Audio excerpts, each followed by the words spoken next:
আমি মনে হয় একমাত্র ব্যক্তি যে কিনা প্রতিদিন গরু মাংস রান্না করি, প্রতিদিন গরু মাংস খাই, তারপরও মন পড়ে না। আমার এত বেশি পছন্দ গরুর মাংস, এটা আমার ফ্যামিলির সবাই কম বেশি জানে। গরু মাংসর সাথে আজকে খিচুড়ি রান্না করা হবে, আর খিচুড়িটা রান্না করতে করতে আকাশে মেঘ জমেছে, মনে হচ্ছে বৃষ্টি চলেই আসবে।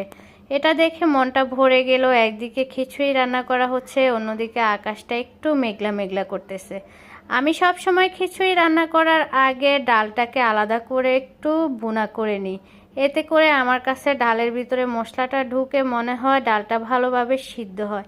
এদিকে কয়েক পিস রোস্ট রান্না করতেছি, এটা অর্ডারের ছিল। আর আজকে খিচুড়িটাও কিন্তু অর্ডারের জন্যই রান্না করা হচ্ছে।